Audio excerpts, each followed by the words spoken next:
This one is so good. Watch this. Welcome to the committee. Please state your name for the record. Gary Chambers, representing myself here. I am not surprised by the things that we see happening in our country today, because this is as true to America as it has always been. I was born in 1985. I'm 40 years old. A lot of times when we talk about this history, we like to go back to the 1960s, the 1800s. But when I was born in 1985, there were no black members of Congress from Louisiana.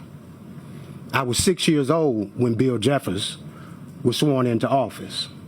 I was 7 years old when Cleo Fields was sworn into office. I was 9 years old when they took him out of office. I'm 40 today, and you're still taking things from black people. Anybody who has to cheat to win is a sucker.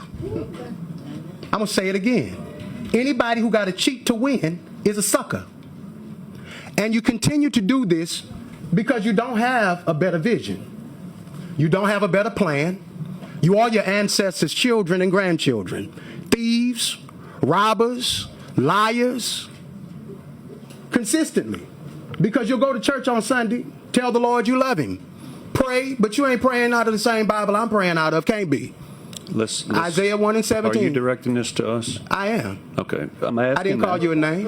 What did I call you? Liars. Do you lie? All men lie. The Bible says that. Mr. Chairman. Senator Carter, briefly. Mr. Chairman, this is public comment. The First Amendment allows freedom of speech and expression 100% without limitation. Mr. Chambers, put on the record your full comments, and if you see thievery, I want you to call it out. If you see something else, I want you to call it out. As your First Amendment protection is going to be protected in this building. I'm not going to be called names. Speak. I'm not going to be called names. All right. And what we will do is stay on the four corners of these bills. The maps. Mr. Chambers. If you are taking something from black people, which means we have congressional representation, am I going to be allowed to speak? If you are taking seats from black people, which we are entitled to by the Constitution of this country, then you are a thief in my opinion. And I'm entitled to that opinion. I will not be and called any a thief. Senator, if you're offended by it, that's on you, not me. Right.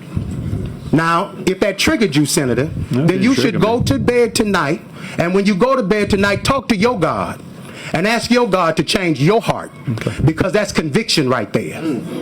Conviction.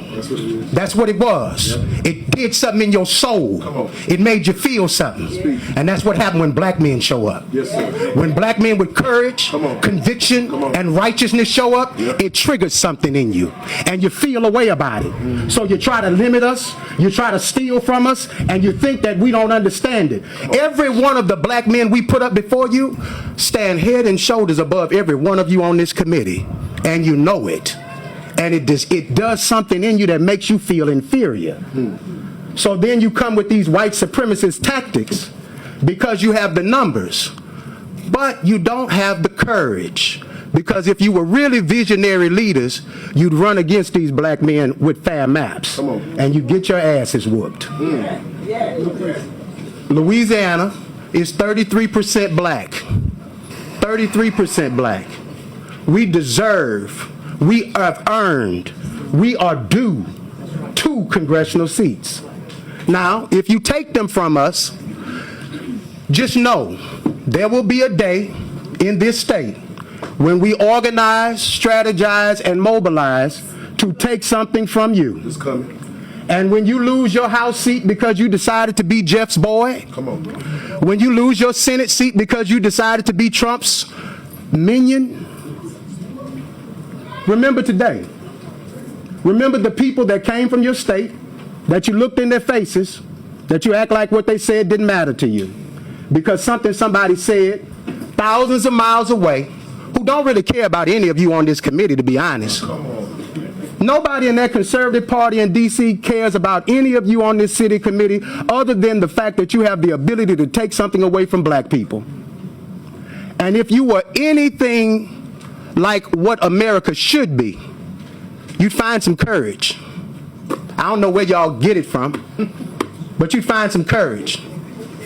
You could talk to some of your black colleagues. They could tell you where the well is.